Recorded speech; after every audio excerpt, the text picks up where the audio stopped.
Welcome. Good afternoon. Welcome to Session E, Financial Inclusion and Financial Wellbeing for Latinx Communities. I am so glad that you're all here today and joining us for this session. So my name is Jennifer Quiroz. I am the Executive Director of the Financial Empowerment Network, and I'll be moderating this panel today. And I am so pleased to have this group with us. I would like to ask you all to introduce yourselves. We'll just go down the line, your name, your affiliation, where you work, what you do.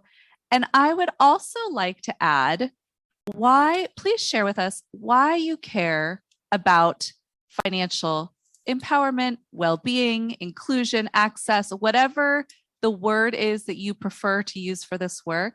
Tell us about why that's important to you, why you care, and why you're here with us today. So I'm going to start with you, Sam. Thank you. Take it away. Absolutely. First off, everybody hear me all right? All right, perfect.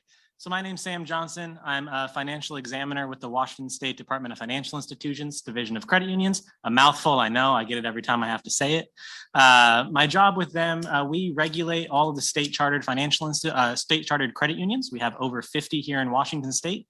Our primary goal is to make sure they're being safe with the depositors' money by following rules and regulations, both federally and state. But beyond that, what we really try to do and what I see our job as is being a collaborative partner with all of our credit unions across the state.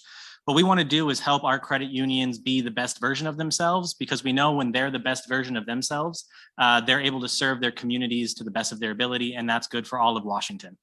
On the volunteer side, I am a board member and the treasurer for the Central Washington Hispanic Chamber of Commerce, based here out of Yakima.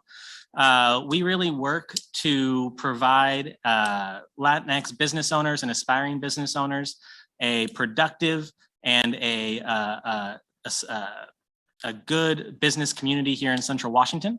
We do that by providing technical assistance. We do that by providing networking opportunities, providing resources to government grants and other state and local resources, and throwing events and things to just celebrate the culture and the heritage of and contributions of the Latinx community here in Central Washington.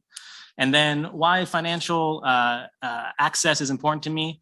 I believe that equitable financial access is incredibly important to ensuring that everybody in Washington has a fair shake at being successful. Finances is one of the big three pillars of somebody's life, that being family, finance, and health. And when access to financial services and education and knowledge is not equitable, that severely disenfranchises and affects a lot of people's lives. And so what we need to do is work as a community, both locally and throughout the state, to make sure that those financial services are accessed equitably for everybody, regardless of any background or any affiliation. Good afternoon, everybody. My name is Fernando Arra. I'm a mortgage loan officer with Seattle Credit Union. For those who don't know, loan officer help people getting the mortgage when they purchase a home. I work in Seattle Credit Union because it's one of the few institutions that really serve the Hispanic community, the Latin, or whatever it's named now. With many products, since we offer everything that you can have with an ITIN.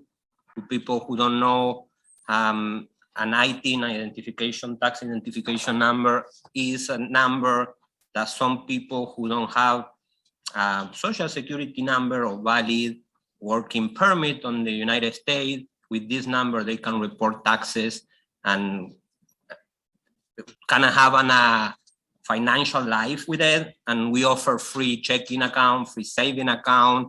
We offer car loan, business loan. We offer personal loan, mortgage loan with ITIN. So I'm really proud to say that with the institution that I work, because that's a huge community. It's a big, big community. It's a community that we suffer a lot. It's a community that is on the bottom line of the immigration. And as a Latino, as a person who live that, or personal have that living coming to the United States. I understand what it felt to be denied. I understand what it felt to be charged extra and or do not have access to even open an account. Simple as that. I remember when I came to this country in '99, not many banks at that time offer you an IT product or anything like that. IT didn't exist. So it was hard to open an account. You have to go to a bank, and when they ask you for social security number, I remember I have a week on the country. The only number I knew, it was my cell phone number. So I said, okay, that's my, and they open an account with that. A few months later, they send me a letter, say, hey, you need to come and check your account because something doesn't match. So, got my money, I put it in another one. 6 months later, another note, I moved it to a different bank, and I was like that until somebody said, oh, we can open with IT, come with us, okay. So for me right now, working with this product specific and this community specific is very important, and responding to the question, it's very important that they know what is out there for them. It's important to do workshops, it's important to do seminars, to do class, to be involved with the community. Doesn't matter if it's on a workshop on your institution or if you attend here and you talk to new people, and it's always important to share what we know. That is not everything. I don't know everything about. This is an industry that's changing every year. Is something new. Every year or every month is something different. The dynamic change one year to the other one. And it's important to keep them updated so they know what the rights are, they know what they can afford, they know what is the process to do it. And for us too, because if we are here, if we're talking, if we do workshop, that's how we produce business too. So we have to understand that when we're coaching for few reasons. One, we share knowledge. Another, we like to capture the audience, we like to capture the leads, the potential. Sometimes there's no direct lead, sometimes there's direct leads, but it's important to do it with conscience. So you don't have to think on the business when you do the workshop. You think what they don't know and you know, so you can share it. Always is the correct idea, and always is not always the right way to do it sometimes. At least I can share what I know about specific product with specific knowledge, and as long as somebody listens, I'm satisfied with it, because at least I share a little something that I know. They're listening because they didn't know either. So now they know something new, and I have a potential client too. And I'm a good salesperson, and I've always been a salesperson. I've been serving in the Hispanic community since I moved here with different products, with different services. But the community is always the same. And the first time that they trust you with anything, they're gonna come back to you again and again and again and again, even if it's not your business. Mm-hmm. Hey, where can I buy a car? I got my car in this place or in that place. Or we work. So sometimes they're not even related to a mortgage, but people still call, because I've been on servicing for 20 years, working with the Hispanic community in a specific area for 20 years. People know me already, and I know them, and they know that sometimes it's not about business. It's not always about how much you're gonna make. I'm not gonna be more poor or less rich, because I'm still a mortgage loan officer, I'm still an employee, and I'm still making my salary and my living like everybody else. So it's not about how much I'm gonna get out of that person, it's how much that person is gonna get or gonna improve on their life. That's why. Great, thank you. Janet, how about you? All right, so I'm Janet, and I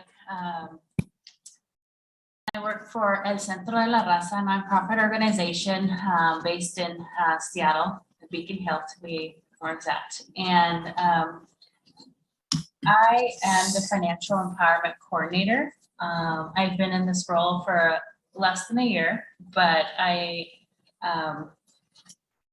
help our community get financial access, as in building and creating credit. We have a partnership with Mission Asset Fund and provide lending circles. And this, I don't know if anybody knows what tandas, cundinas, or what a lending circle may be. Any Hispanic? Oh, yeah, yep, okay. So we offer this because it's a cultural way of doing a savings. And so Mission Asset Fund offers this. We offer this, and it's seen as a line of credit, and but there's no commission and there's no interest associated to this lending product.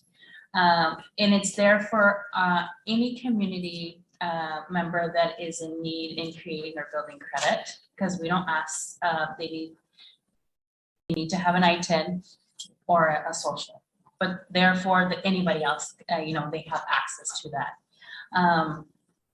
And so it's important for our community to have access, and because when they have access, they have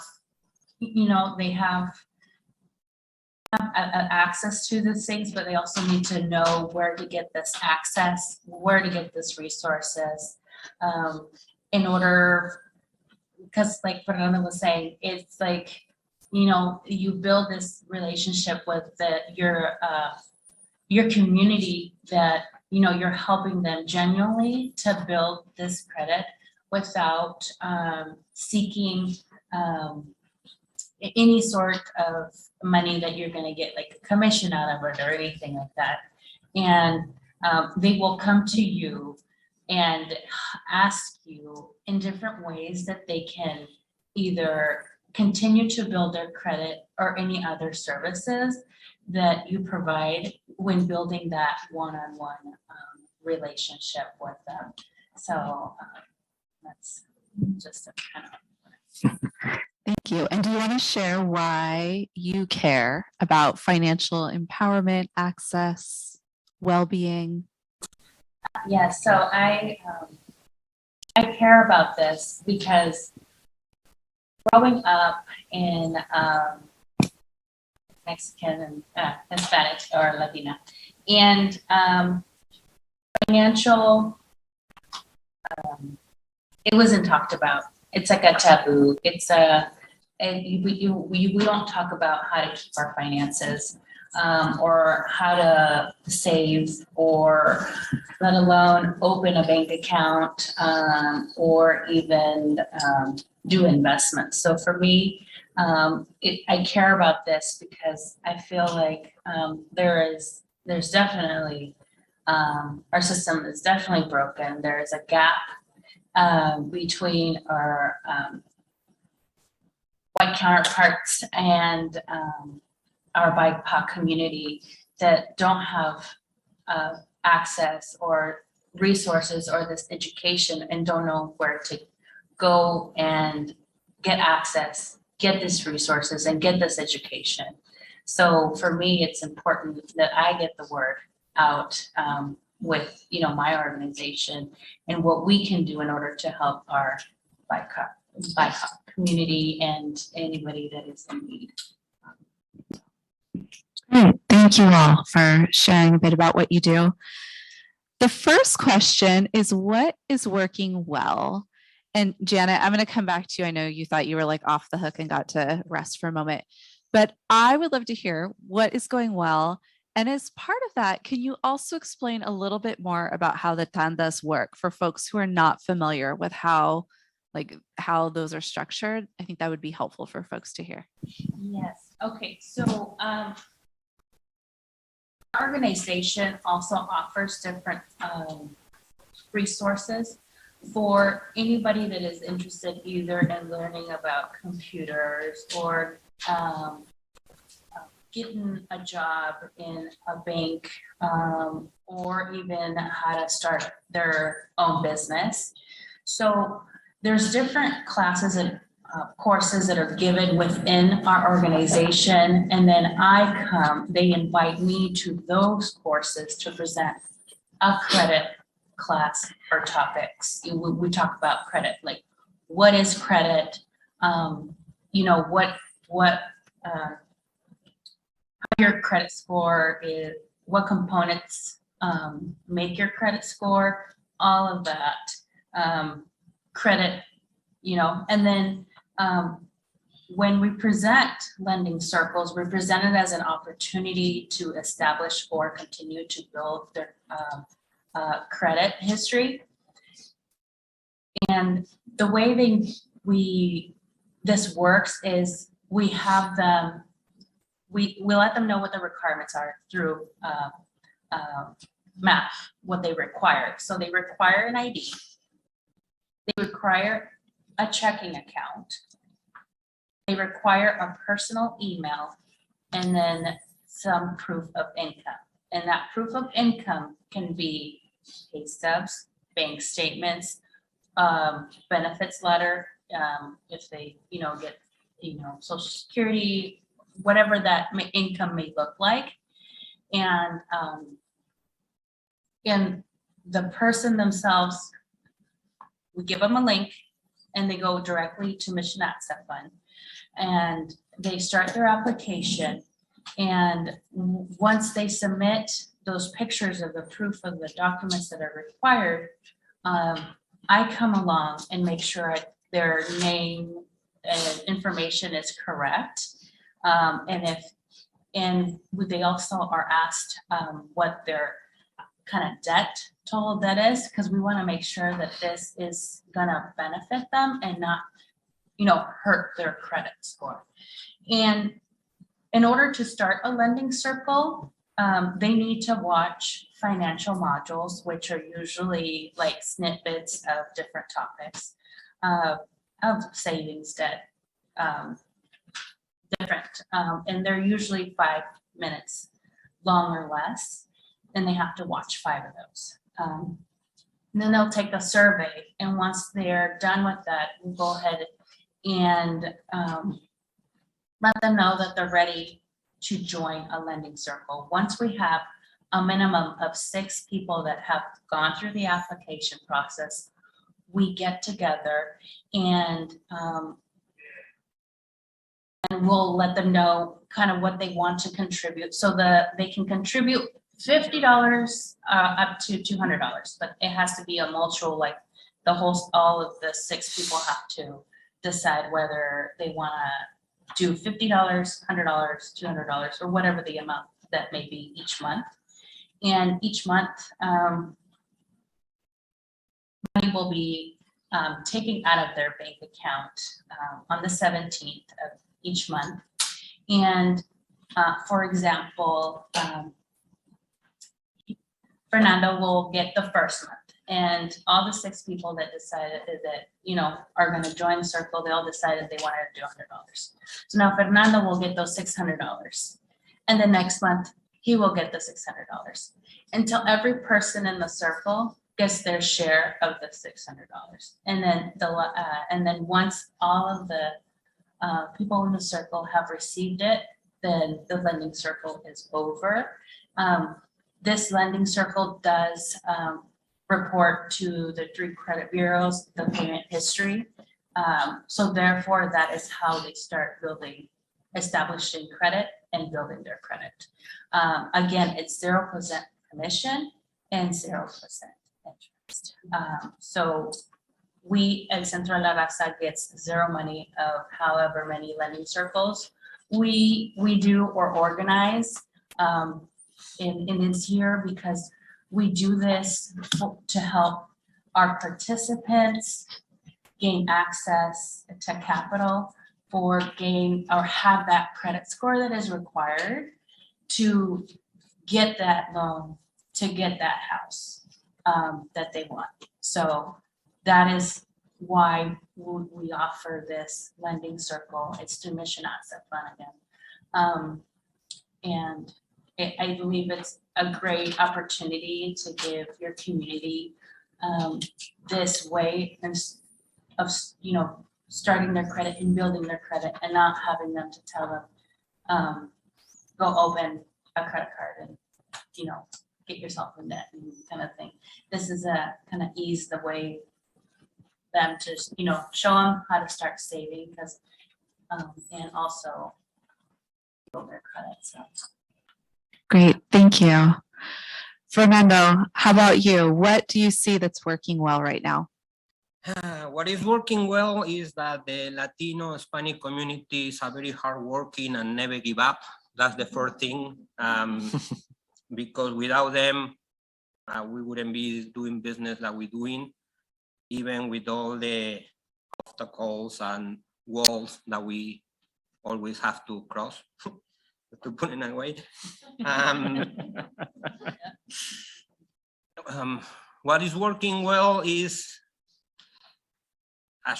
what I see in a short time, something very good on the pandemic is that a community like the Hispanic community, that it was very hard to work on a technological way or getting them using emails or sending you information in a technology way that is not going to their house, pick up all the paper, take it to your office, scan it, send them back.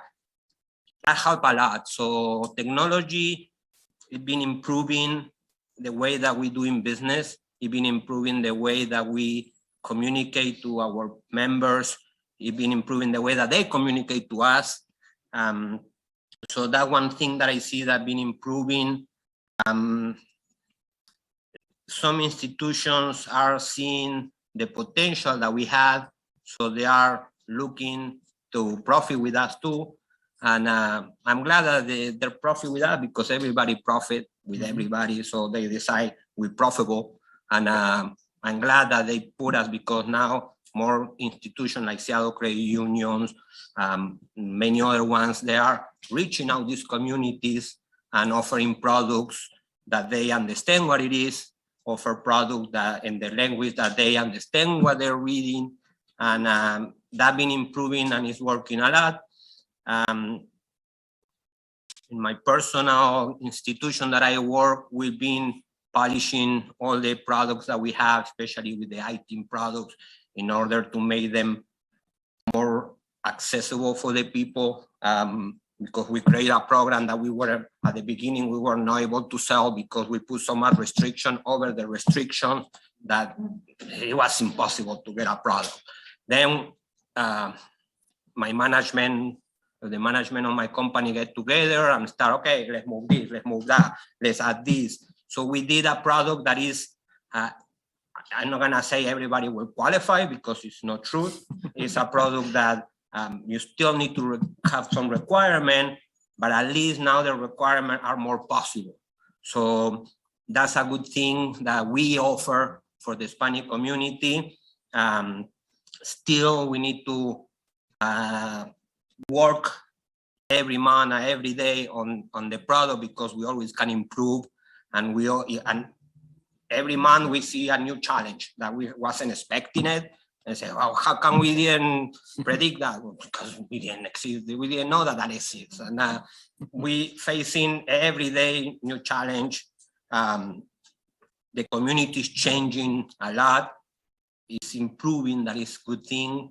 We still need to improve more. We still need to push our government to do a reform that people who are already here and been paying taxes with an ID and been showing, hey, I can buy a home, hey, I can buy a car, hey, I can have a business. Give me status. You know, I've been here for many years already.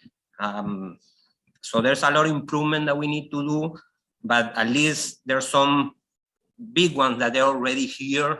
An institution like Seattle Credit Union, the CEO of the institution is Latino, Richard Romero, one of the few in the Northwest, one of the few in the lending. I'm not gonna say it's the only one, but there are few CEOs, Latinos on the banking industry. And Seattle Credit Union, we have one. And people think that's nothing, it's a lot. First of all, speak your language. So how many CEOs you can talk in Spanish? And he responds, if you talk to him in Spanish, he will respond to you in Spanish. And I I talk to him about soccer or many other things in Spanish, especially the World Cup coming on.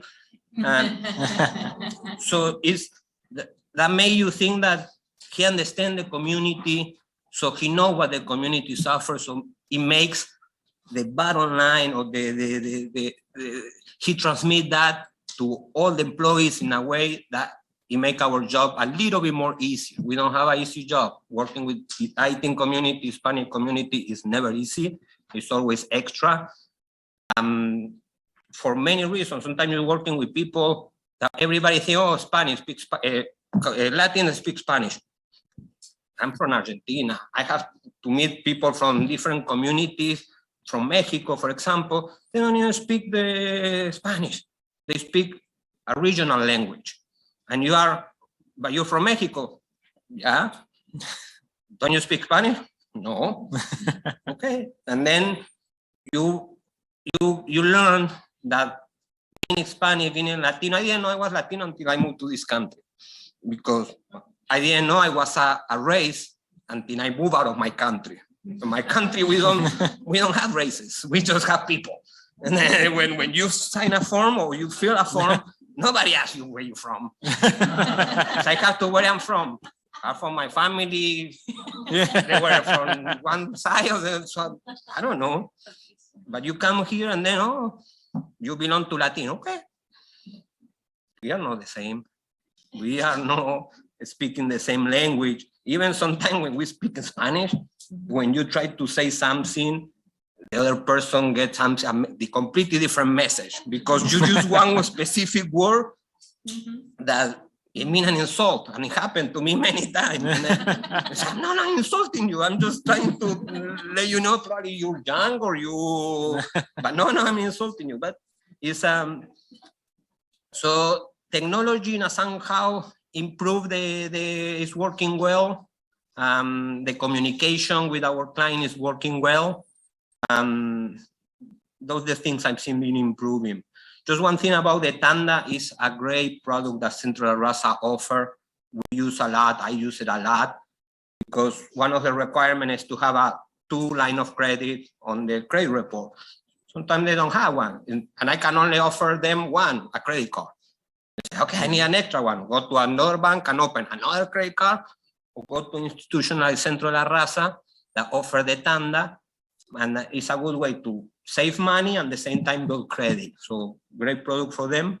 So those things are improving, and also improving organizations like them, like us. They're working together for the community. So that's improving a lot. Great. Thank you. Sam, how about you? What's going well? What do you see going well? Yeah, so I think this is the point where I have to, the disclaimers in the program, but also these are my opinions, not the opinions of the Department of Financial Institutions. So just get that out of the way. What I've seen working well, and looking at credit unions across the state as I go to them, I do my best to talk to a lot of different employees. If I see members in the lobby, I'll talk to them too, just to see how things are going. And one of the things I've seen, the institutions that tend to have the better responses are those that are actually representing their community, wherever that may be, in the front line. And I've seen it start to edge up its way into middle management. So your tellers here in Yakima, they need to look like our community. Our most recent census, we're over 50% Latinx here in Yakima. And so if you walk into any institution here in Yakima, you should expect to see that on the teller line. You should expect to come in and feel comfortable talking to somebody in their language. It might be a regional language, but a language that they can at least get across, and feel comfortable having a conversation, again, about one of the most important things in your life, your finances. And that changes depending on what community you're in. It holds true for all BIPOC. So going from credit union to credit union and seeing those institutions that have really embraced that on the teller line, the mortgage loan officer line. And I was just up in one on the west side. They just recently hired a Latina for a community development and outreach position, because their mission, part of their mission and their strategic plan, is to focus on the Latinx community in their area.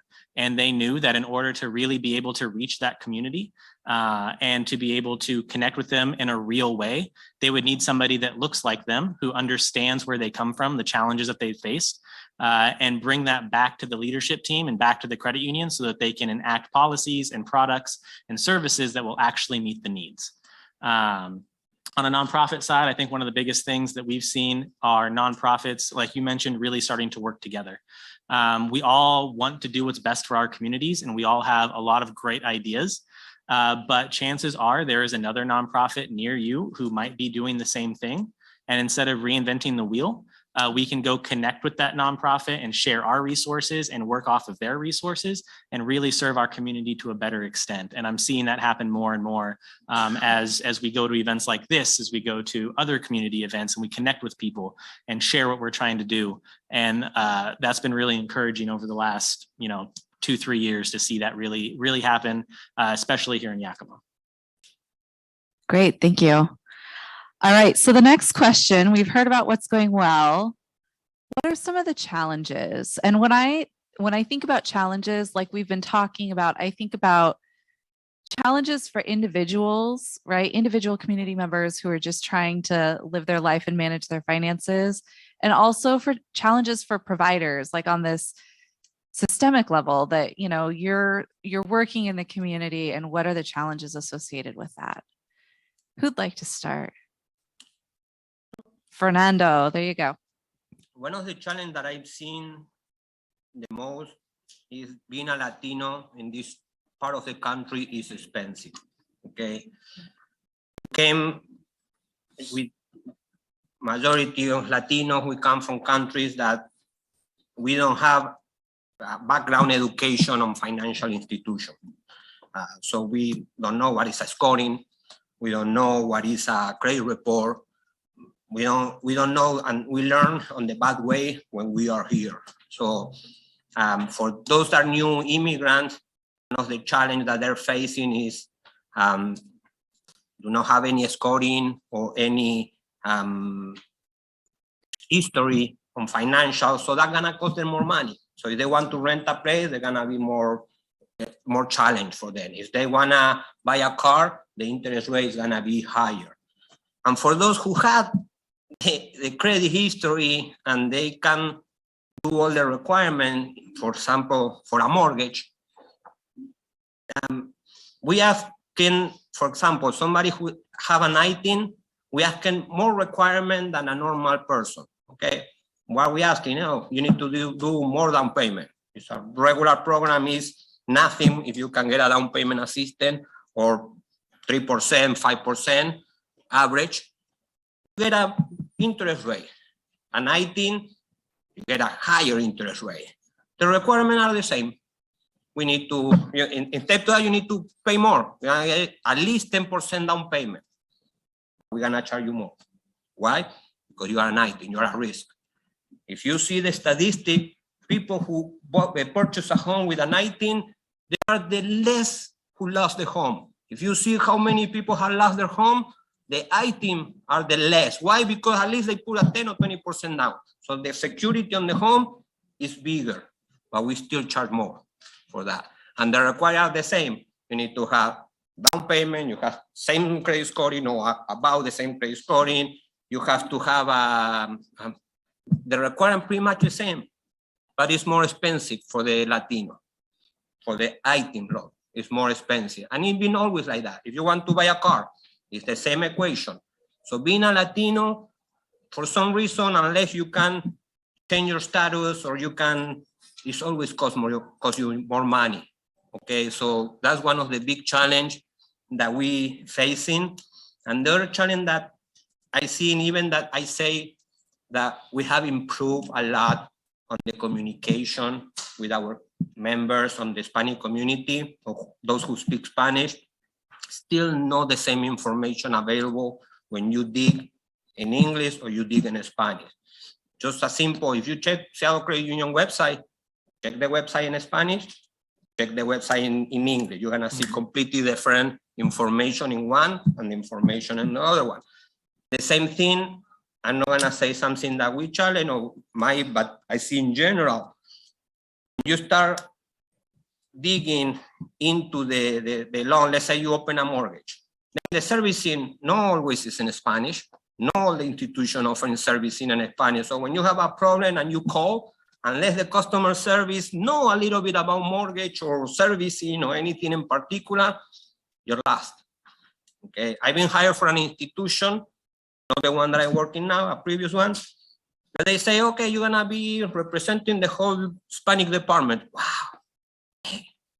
Okay. Now you sell mortgage in Spanish. Perfect. Soon I sell the mortgage and I close the mortgage. They don't have nobody to call in Spanish. And I'm talking one of the 5 bigger lenders. And they don't have nobody. So you hire me to speak with the community, and soon my job is done. They're on their own because I don't know about servicing. I can know. I'm limited what I can do on the office. I can reach. I cannot be 24/7 responding questions if they're not my department. I can guide them, but that's not my job. And that's one of the biggest challenges, that not all the information is there. Okay, so they don't have access to all the information. The same thing happened not a long time ago during the crisis for the loans that were available for people who have business in Spanish. So because the information is not there in the same way that we provide information in English. Great, thank you. Janet, what do you see as the challenges?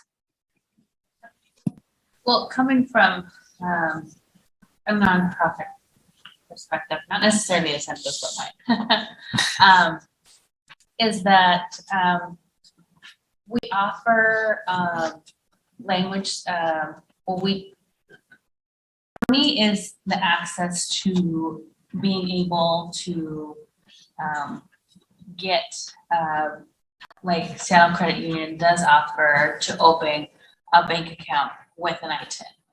Now, what happens with a family that needs to find an apartment, but they don't have rental history? Well, because they don't have that Social Security, that number that has that credit.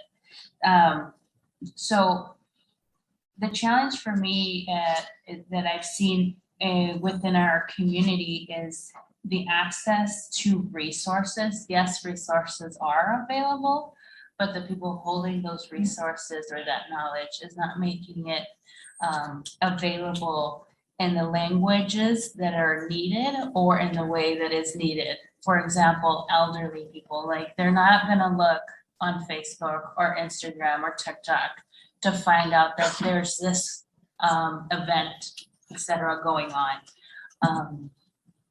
Really learning and knowing, how each community is, getting their information, and for us has been a lot of word of mouth, and we do have radio as well. I mean, who still here listens to the radio every once in a while? Okay, very few of you, but the older generation, I'm saying my mom, I still listen to the radio, but I mean, they still listen to the radio. So that's the way that we communicate, these workshops and things, is because we're thinking about all our community, because we don't just serve elderly, we don't just serve middle age, we don't just serve like youth, we serve all of those ages. So really knowing how to get that information, that resources out there in the languages that are needed, as well as in the media that is needed as well. One thing coming into this forum was I was talking, I forgot her name, but they gave me a business card, and it wasn't just a regular business card. It had information in Brittle as well. So she's thinking about, everybody in our community, not just us here that can see, but, people that can't see. What about, the people that can't hear, and, just different disabilities that, that our community also has. So that is the challenge that we, that I have seen, that I feel like we need to all work on. Thanks. Sam, how about you? Yeah, so And just once again, this was the question where my communications team made me promise I would say that this is my opinion. So one of the biggest issues I see and challenges I see are, especially in financial institutions, a claim to be representing their community and trying to address and tackle the challenges of their community, especially when it's BIPOC, Latinx. And I spoke to the flip side of this earlier, that the frontline staff is beginning to be more representative. But when the executive team and your board of directors is almost entirely white and over 50, without any lived experiences of the community they're trying to fix, it is nearly impossible for them to truly understand the challenges that they're claiming to care about. And this comes through in many different ways. You can put people in the teller line and they can come with, you know, this is what I see, this is what I've lived, but they don't always have that access to their executive team. They don't always have access to their board of directors as much as they should. And you just see a major disconnect between what the executive team looks like and what they've experienced in their lives and the communities that they're claiming to try to serve. I've worked both on the public and private sector in financial services for over 10 years. And one specific example of this that I saw was an institution that was in a community that was at the time almost 50% Latinx, and they wanted to implement a new fee. And the fee was in their attempt to reduce the amount of teller transactions and people coming into the branch to do things like cashing a check or making just a straight cash deposit or a check deposit, because those are expensive transactions for an organization. And they wanted to implement this fee so that every time you came in to use a teller, you got 2 free per month. And after that, you would be charged, I believe it was $3 every time to use a teller or to call into the call center, because again, that would take somebody off of being able to do something more profitable. During a meeting to talk about that fee, I raised the issue that this is only going to affect one group of people, and that is the Latinx community, a lot of them who work in ag, who live paycheck to paycheck, who, because of the financial system being built on a history of racism and oppression, they don't trust the financial system, and for good reason.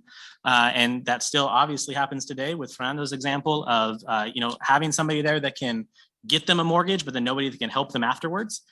So that mistrust is very well placed and very understandable. And I said, look, this is who this fee is going to affect. And they said, well, no, because we gave them an out. They can either get a mortgage or they can keep $150 in their account. And I was looking at an executive team and a board of directors entirely white who have probably never had less than $150 in their account, and who all have Social Security numbers, who can get a mortgage. And unfortunately, that fee went through. There was nothing I could do. I left the institution shortly thereafter because I strongly disagreed with that fee. And at my role at the time, I would have to try to justify that fee to the entire employee base. And I said, no, I'm not going to be able to do that. So there's just a major disconnect when your executive leadership team does not reflect and represent the community they're trying to serve and the problems they're trying to solve without lived experiences. And I think that is one of the biggest problems I have seen. Great, thank you for that example.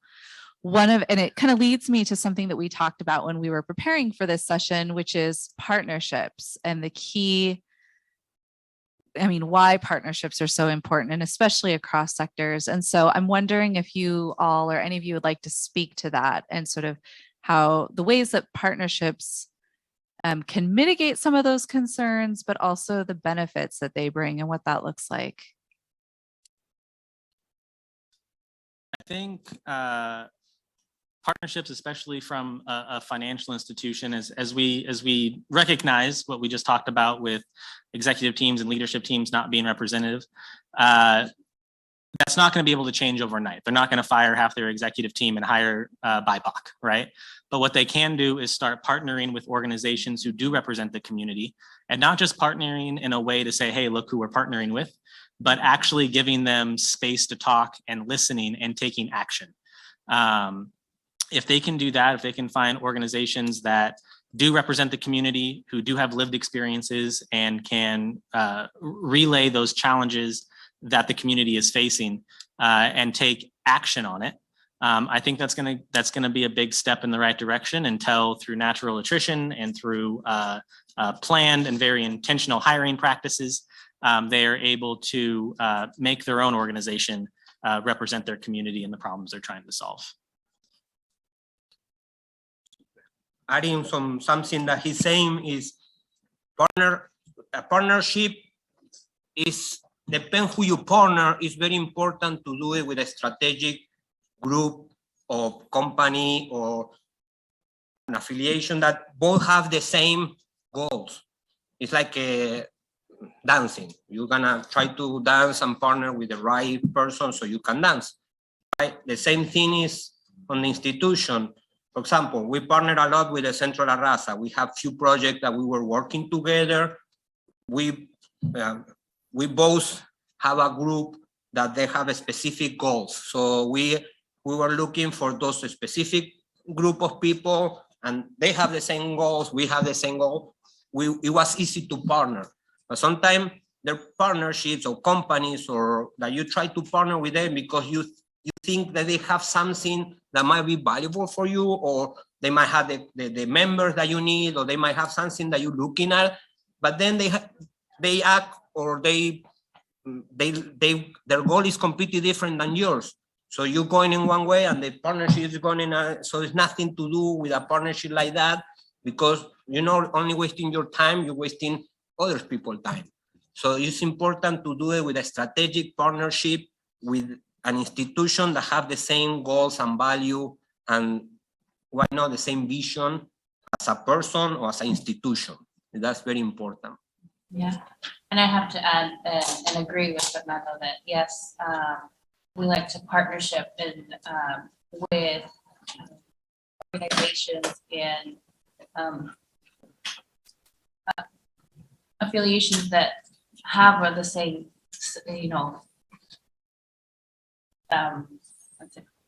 mindset, or that wanting to help the same people of community that are, or at least will support our vision and to get there and support our views and who we stand for and what we stand for. So partnerships, we can't do it alone. We have to work together in order to meet this end goal and to try to make a change. Great, thank you. All right, last question before we turn it over to Q&A. What is on the horizon? What else do you want to see more of, or what do you see coming that you're really excited about?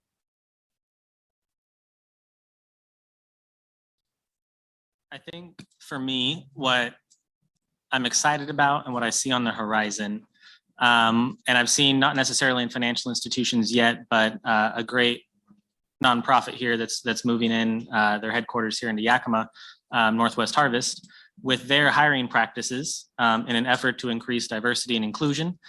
For some higher level positions, they've dropped the requirement for things like having a bachelor's degree or having a master's degree, because that's just another obstacle to BIPOC communities being able to get into those positions of power that we talked about earlier.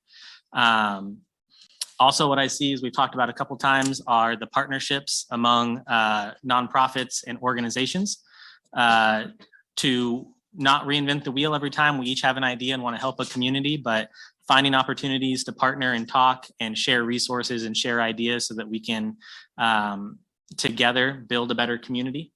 And I think hopefully I believe what the future is going to look like is what this forum, with this conference, what this room looks like with diversity. And I think that when we all come together with not only shared passion, but shared knowledge, we're going to be able to make monumental steps forward that we haven't seen in years past. What I've seen that is coming on the future is great opportunities. More people are still coming, so I guess the Latino, the Hispanic communities keep growing, especially we are in Yakima, so if we have to talk about Latinos, Hispanic communities on Washington State, probably we are on the capital of the state for that reason. So it's good. I like that more people are coming. I like that more opportunities are coming. Institutions like us are going in that direction. And another institution are looking at us and say, oh, wow, what they're doing is great. And they're copying us. And we don't care. We like that they're copying us because that affects straight direct to our community. So if we are more institutions doing the same thing and open the door for the community, more institutions gonna be doing the same thing. At some point, we're gonna be surprised that bank for profits are gonna still accept United again, because at some point they did, then they stopped, and now who knows? Maybe they see us as a profit, that they see us as we deserve to be or to have our money with them, and they might give us an opportunity. But at least it's an institution like where I work and feel the same, because we are not the only one. They are focusing on those communities and more are coming. So that's a good thing. Great. Janet? And what I hope to see is financial education being established in the curriculum within the K-12 or K-12 curriculum, and that we together will collaborate forces so we could, help bridge this gap between financial access in a BIPOC community to homeownership, to generational wealth. So that's what I hope to see. Maybe not in my lifetime, but that's where we want to get. Great, thank you. All right, so I'd like to open it up to folks in the audience. What questions do you have? What thoughts do you have? What successes are you seeing? What challenges are you stuck on? Yes. And we don't have another mic in here. I'm not sure what happened. So want to take one of those? Okay, thank you. We charge per question, but they can use Michael, right here. She had a question. Norma. Thank you. Maybe you answered it from the Centro. What's the longest tanda you guys have had, and what's the largest amount of money? So the largest tanda we've had is been 12 or a year, because that's the longest that is available. And the max is $200, so 2,400 is the large or max. Also for you, Janet. Yeah. So how popular are the tandas at El Centro de la Raza? They are very popular, especially when I do the credit class or course. People are always reaching out and be like, I want to sign up. I want to sign up. I want to sign up. They just changed the requirements and paperwork that is required. So I feel like we'll have more people finish the application process, because a lot of them start it but don't finish it. But they are very, very, very common. A lot of people, they're doing tandas on their own workplaces, for example, restaurants. So now when you tell them, hey, if you move your tanda from your restaurant, Centro de la Raza, you're gonna be making the same money, but you're gonna be building credit. So people, and they're doing it. And one thing I did forget to mention is that if one person misses 1 month, it doesn't affect anybody in the circle. Meaning that, for example, let's say I missed this month, my $100. Well, Fernando will still get his $600, regardless of me forgetting or not having the $100. And just to clarify, Mission Access Fund helps back some of that. And are they still looking for new partners? Because I know they work with organizations across the US.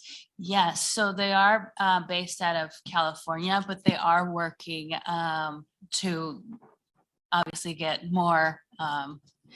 Their organization is not as huge, but they're working. And I can always give you Zoe's contact information. Other questions from the audience? Oh, yes. Hi, my name is Vanessa Arita. I'm with the Department of Financial Institutions, the communications team that Sam kept mentioning. I'm also new to DFI. I started in May. I know that doesn't sound very new, but I still feel very new. I'm new to the state also. So I have one question for Fernando, and anyone else can also chime in. And then I have an invitation and some comments. So my question is, Fernando, so I'm also an immigrant. I just moved to the United States in January of 2022. I'm a green card holder. I come from Honduras, and I relate to so much about what you said and the challenges that I'm having in my position. I'm financial education outreach coordinator for DFI. The challenges, great challenges that I have is building trust with the Hispanic community. And I know that you said that you have 20 years worth of trust with your Hispanic community. So my question is, what's your secret recipe that you used 20 years ago to start stepping into the community, maybe as a newcomer and in the various roles that you've had? So I'll let you answer that, and then I'll have some more, if that's okay. Yes, it's simple. Just answer the calls, listen to them, and follow up. So if you do that, they're gonna keep calling you, because first of all, you answer the call. That is important. Then you listen to them. So you relate, or you see what's their situation, what they want to communicate with you. And then sometimes you have the answer, sometimes you don't have the answer, but you tell them, hey, I don't have the answer to you. Just that is more than enough. That person knows they're gonna keep calling you, because first of all, you answer the phone, you follow up with them, and you listen to them. You do those three things, no matter what you sell. I've been selling servicing, I've been selling products, I've been selling, you name it. Those three things, no matter what your industry, you're gonna have always clients repeating to you. Okay, your answer might change in a minute, because my industry is government.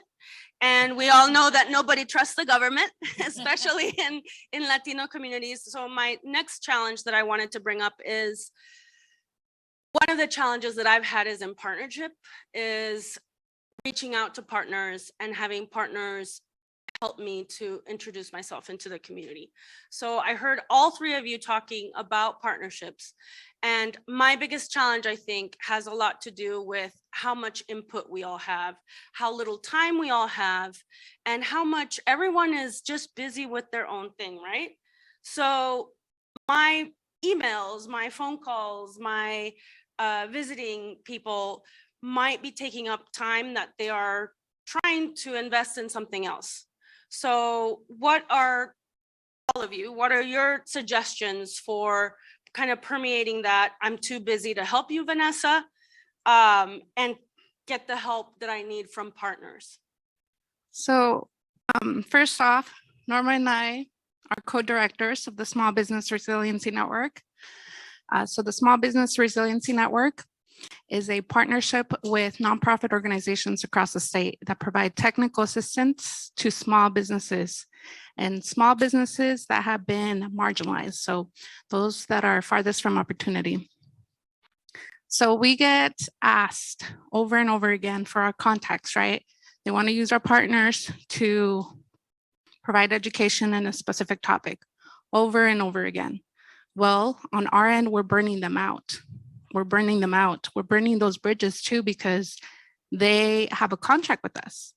And so they think, oh, if I say no to them now, will that affect my contract with them later on? So you need to be conscious of that too, because their workload is very heavy as well. And so El Centro de la Raza is one of our contractors as well. And I believe I saw Urban League here, Metropolitan of Seattle as well. And we hear that over and over again from our partners saying, hey, we don't have capacity to do any more work, especially during the pandemic. Everyone wanted to reach out to the marginalized communities. but there was only specific organizations who had their hands in those communities. And so they were being pulled left and right. And if you're wanting to partner with them, compensate them for that work, right? Offer them meaningful contracts. Don't give them any $25,000, $50,000 contracts for 12 months. Make sure that it's enough money that they can have a role. They can have a staff member who can help you with that work. A staff member that could also come to trainings like this. So offer them additional funds so that they can empower themselves and learn about how to better serve that community that they're trying to reach. And I think with that, like, you'll build those relationships that you're wanting to build with those community-based organizations. So that was pretty good. Does anyone on the panel have any? I mean, we're all speechless, but anything else that you all have to add? No, I just want to say that she was very on point. We are a large nonprofit organization, but our program, my financial empowerment program, is I'm one person, and then I have 2 housing counseling people that help me, and that's it to my department. So funding, but not for just 12 months. It's for a longer period of time to be able to provide the person in order, to advocate to do that work, because we offer over 40 programs in that organization. It takes money, it takes people in order, to continue to do that work. And so thank you. That's very well said. I will just also add my own little soapbox as a nonprofit lifer, that funding that is accessible for people to actually make it through the applications, right? Like, the organizations that are led by folks in the BIPOC community are often the least resourced and have the least ability to fill out and complete all of the requirements for a lot of funding. So that's one of my own personal soapboxes. But yeah, funding with applications that are manageable for small organizations that don't have the capacity. All right. Thank you so much, Sam, Fernando, and Janet. Let's give them a round of applause.